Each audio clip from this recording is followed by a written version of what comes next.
Mimsy, thank you. It's good to be here. It's good that we are all here. I want to just mention that the first time that I met Mimsy and Frank Jones was when I accompanied Marcus, my husband, to Calvary when he was a Lenten series preacher. And as Mimsy said, I think that Marcus was here over a period of 20 years and here many, many times. And Mark loved coming here. The ongoing witness of Calvary, its hospitality and graciousness, and the presence of Frank and Mimsy Jones. Some say that hospitality is an encounter with the divine, and I agree. And Marcus's experience was just like that every time he came here. And Mark and Frank had a particularly special connection. Frank named his car after Marcus, and also named his horse after Marcus. So this time, Mimsy is hosting me. The divine hospitality is the same, and a lot has changed. I'm also honored to be named the Marcus Borg Lenten preacher. He and I walked shoulder to shoulder for many years, and being with Marcus is the honor and privilege of my life. And now, at the risk of a maybe slightly awkward image, I stand on his shoulders, and I see a different horizon now, a new horizon. The theme of this year's 100th anniversary Lenten preaching series, as you all know, is the future of faith. And wouldn't it be something if 100 years from now, Calvary was still offering a Lenten preaching series? A lot will have changed. And I suggest that if Christianity is to have something to say 100 years from now, it will have changed too. Because I think that the way that we think about Christianity and talk about Christianity, it has to change. And that change is taking place right now.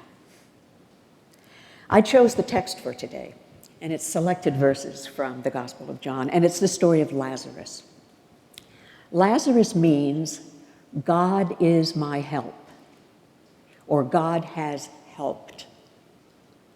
Now, John's audience is not ours, but the predicament and challenge that is in this story still speaks to us today. And it spoke to me. And in a moment, I'll tell you how. But first, I want to say a little bit about the context, sort of what I've been living with, that has affected my reading of the Gospel of John today. Mimsy mentioned that for the last 3, actually almost 4 years, I've been hosting something called Second Saturday Conversation. And it's a Zoom presentation. And as she mentioned, we explore Christianity in the 21st century, which is kind of problematic, and Christianity for the 21st century. And we really don't fully know what that's going to be yet. And there are people from all over the country, and actually across the pond and all over the world that tune into this. We have hundreds of people be part of this conversation. And so over the last 3+ years, I've been listening to people from all over talk about their experiences of Christianity. Some of us call ourselves Christian. Some that tune in are not Christian. Some aren't actually sure what they are anymore. But I would suggest that all of the people that come into Second Saturday are kind of haunted by Christianity. I mean, Christianity is still in the air we breathe. It's in our politics. It's in our social world. It's certainly part of our religious and faith life. But their experience of Christianity as they have matured and gotten older, the way that we talk about Christianity and their own experience of the world, it just isn't coming together anymore. So we talk about this on Second Saturday. And so that's part of the context. Those are some of the conversations that have been in my head that bring me to speak to you today. And then I also want to share very briefly a conversation that I recently had with a friend of mine who's 50, so she's 22 years younger than I am. And she belongs to a book group. They've been meeting for 30 years. It started out as a Bible study group, and now it's a book group. They were all part of the same denomination, which is a fairly conservative denomination. I mean, they were Bible-believing, a Bible-based faith community. They tried to read the Bible as literally as they could. They embraced a lot of the presuppositions about what Christianity means for us today. This group still meets. They live in all different places now. They still gather. But now, of the 12 folks that started this, and there's still 12 who are participating, only one of them is still a Christian and calls herself a Christian.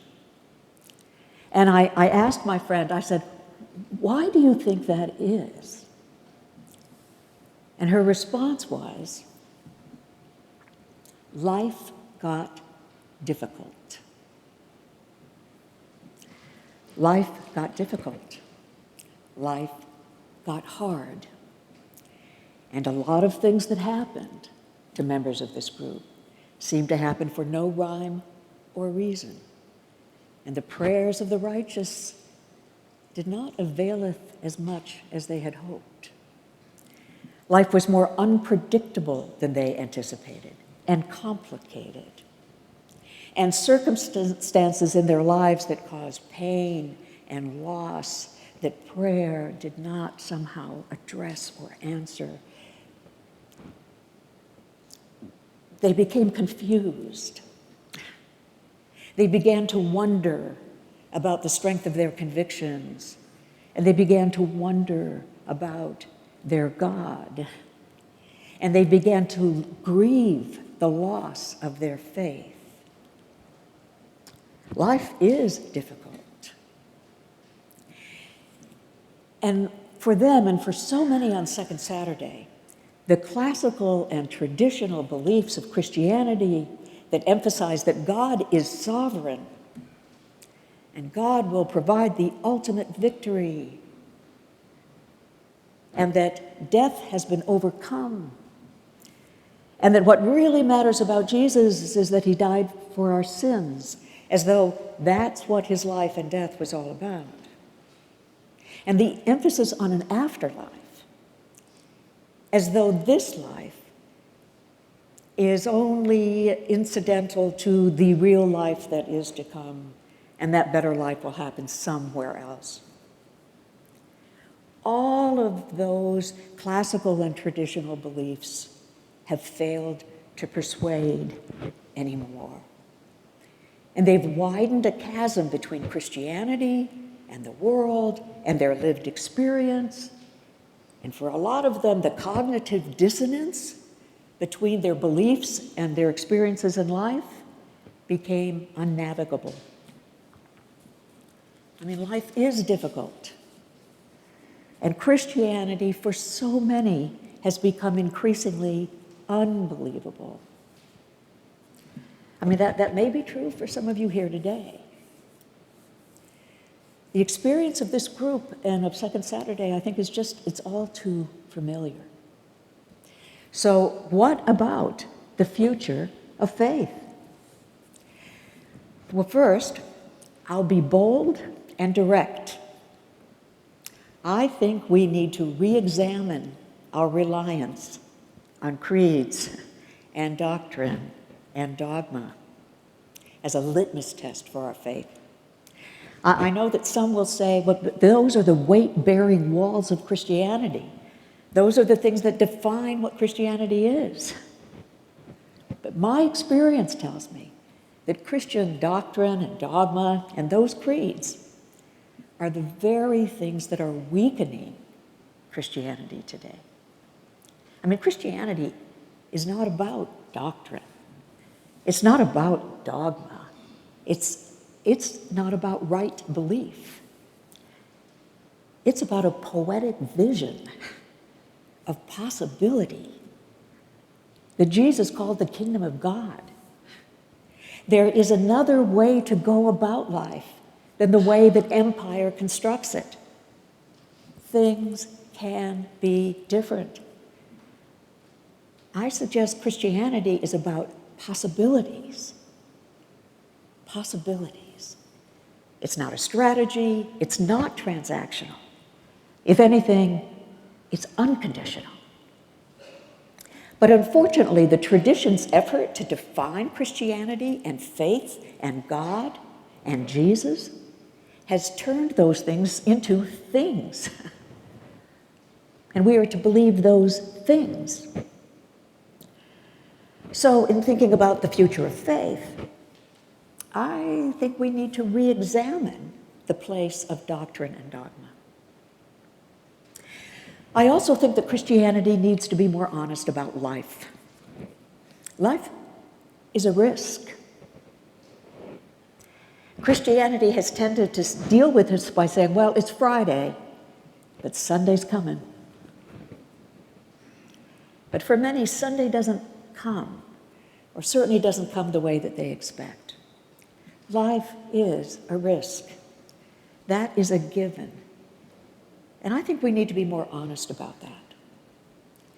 Christianity tends to emphasize the human condition, which, by the way, I don't think is about original sin. But Christianity doesn't always have as much to say about the conditions of life. And then we must ask, is this life worthy of the risk? As my mother used to say, is the game worth the candle? Christianity needs to affirm that with all of the uncertainties of life, even as it is a risk, it is even more a gift. And we are made to live in that tension of risk and gift. We're born to be capable of handling that. We are born with the courage to be. And I also think Christianity needs to affirm our mortality. Christianity tends to talk about us as if we are actually divine, like the gods of the ancient world, and that we will live forever. No, we are mortal, which does not weaken life. Rather, it underscores its preciousness and singularity and the importance of what we do, because what we do matters. Christianity, in some ways, doesn't make enough of this earthly life. It has a tendency to defer to the next one. And I will say that that is a colossal mistake. And if there is to be a future of faith, we must reimagine what we mean by God. I think we need to reimagine what we're talking about, re-examine the word, re-express our intuitions and hunches and experiences of what we call God. So now that you know a little bit about where I'm coming from now, let me turn to the gospel story. Lazarus has died. Lazarus, God is my help, has died. At least that's the fear of all of those who are gathered. For many today, we might think the same. God is dead. And all of us here remember the cover of Time magazine in 1966 that said as much. I don't for a minute think that God is dead. But I do agree with Time magazine's assessment that the God of supernatural theism, kind of a fancy word to talk about a God, a being up there, somewhere, out there, that God is dead and actually never was. But that's not God. The sister of Lazarus said, Jesus, if only you had been here, my brother would not have died. If only you had been here. Jesus, where were you? Where was my Lord and my God, my help? If only this wouldn't have happened, it couldn't have happened. I know that lament. I bet you do too. If only you had been here, my brother wouldn't have died. But Jesus insists that Lazarus, God is my help, is not dead in spite of all appearances to the contrary. And Jesus calls Lazarus to come out. God is my help, come out. And Lazarus, wrapped in burial cloths, comes out. And then Jesus says to the community who's gathered around him, Jesus says to the community, unbind him. I imagine that the claws that bind Lazarus, the burial claws that wrap so tightly around God is my help, are the doctrines and dogmas and creeds that we continue to emphasize today. Our insistence on believing the explanations of our doctrines and creeds have taken the life right out of our faith for all too many, even though they are considered the substance of our faith. So, back to the story, the community was afraid to unbind Lazarus. They feared that all that might be left is a rotting corpse. And we might be afraid to loosen, if not remove, our doctrines and dogmas because we're afraid what would be left. And I say, plenty. Now, there is a place for creeds and doctrines. They are part of the development of our tradition. And our efforts to name what really cannot be named, or to try to contain what really can't be contained. So I don't want to completely ignore them. I mean, they are a part of the history of Christianity. But we must not mistake them for the living reality and experience that we call God. So, what then of the name of God? That name, God, is today so problematic for so many. Now, I'm not done with the name yet, and whatever is happening in that word isn't done with me yet. It has a claim on me. But I think the word God, it's not a thing, it's not a being, but rather it signifies something that is happening. God is something that happens. God is a word symbol, if you will, for something that happens and is happening and is to come. And we don't know what it is. But when it comes, we respond. We respond bodily. We can feel it. We sense that actually we know it. And we say, oh my God. Let me try to express this idea that God is something that happens, not a thing or a being. And I borrow this thought from John D. Caputo. In a book about truth, Jack talks about grace, and he says, we don't need God for grace, but we do need grace for God. Now, I stumbled over that. I mean, that kind of flies in the face of our assumptions, doesn't it? We don't need God for grace, but we need grace for God. I mean, that statement stopped me in my tracks. What helped me think about this was the image of the Pez dispenser. Now, that's not Jack's image, by the way, and I'm not actually sure what he'd think of it. But I started to think about the Pez dispenser as a way to think about maybe what he's getting at. And you remember those? That you would press a little lever, and when you press this little lever of this dispenser, a little sugar pellet would come out, a little candy, remember that? And it would come out of sort of the dispenser's mouth. Well, we might have a tendency to think about God that way. Press the little lever, it's Jesus, and out of the mouth of God comes a reward. I don't mean to be glib, but let me say emphatically, God is not a Pez dispenser, full stop. But that image helped me to think through what I think Jack is getting at. We do not need God for grace. God is not a dispenser. Even though that sounds awfully close to what we're taught. But rather, Jack goes on, we need grace for God. The experience of grace evokes in us the only word that over history has seemed adequate and worthy to name such an experience, a word that is close to our trembling hearts.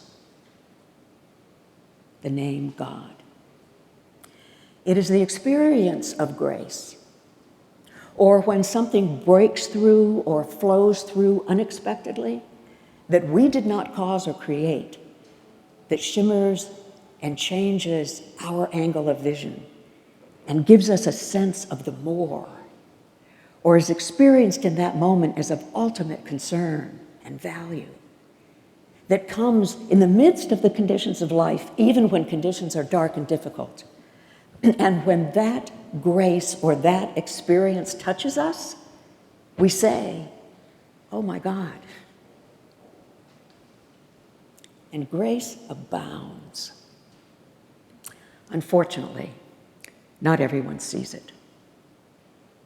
So, grace, the conditions of life, often random, without a why, breaking with logic, make us shiver and cause us to face our limits and recognize our mortality and underscore how precious and singular life is. Something arises that ear has not heard nor eye seen, that we didn't see coming, that changes our frame and jolts us awake to realize that we are part of something that is greater than we are. Marvelous, uncontrollable, wondrous, terrifying, remarkable. All those things.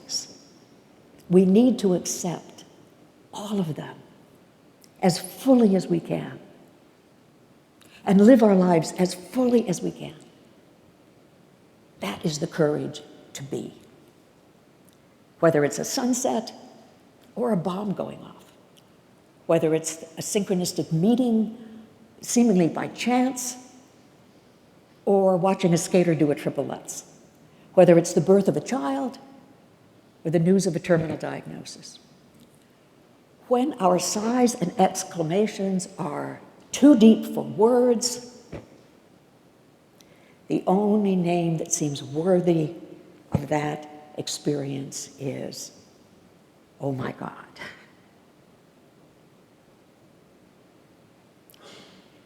It is what we live in and move in and have our being in. Oh my God. Now this is a different way of thinking about God than as a Pez dispenser. God is with us in it all, in all the conditions of life. And God's preference is for possibility, for life, for more, for what is to come. Whatever befall us, and at our end, there is more to come, a future, even if it is not ours. So, in addition to suggesting that our task is to consider the future, in considering the future of faith, is to unbind Christianity from its doctrines and dogmas and insist that we accept our mortality and that life is a risk. And in addition to insisting that we must reimagine and re-express what we mean by God, I also think we need to claim or reclaim our deep capacity as human beings for wonder. Our capacity for wonder amidst the conditions and vicissitudes of life. Wonder is part of our greatness. Grace and our capacity for wonder, which makes us feel alive, that may save us. Not so much the recitation of our creeds. I love what Abraham Heschel, the great Jewish theologian of the last century, said. Never once in my life, he writes, did I ask God for success or wisdom or power or fame. I asked for wonder. And God gave it to me. Abraham Heschel knew God. So Jesus' vision, Jesus' call is that the future can be better. He lived amidst violence and a brutal domination system and a hierarchical organization and a social world that degraded so much of humanity, and he said, it doesn't have to be this way. He had a dream that one day things will be better for everyone. Things can be better for everyone. And his vision, the kingdom of God, that was his life. And that is our call. To be the dream, the vision that the future can be better for everyone and for our planet. Because we will do everything we can to make it so. We are responsible for the future as human beings, as Christians. We are part of the history of God and the future of God.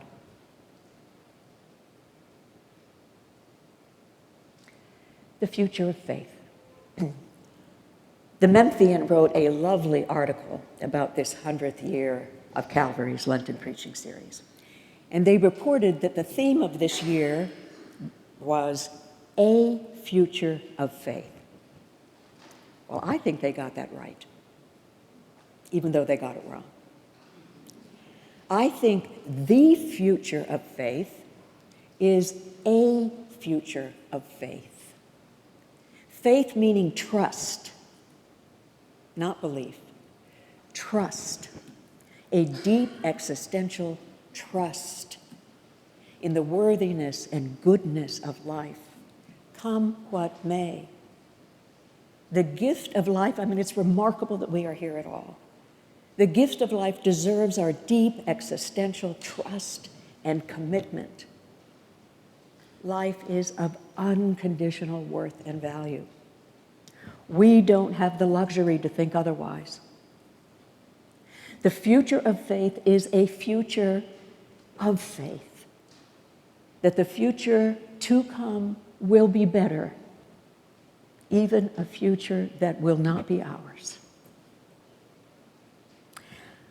100 years from now, I hope they will say, God is my help.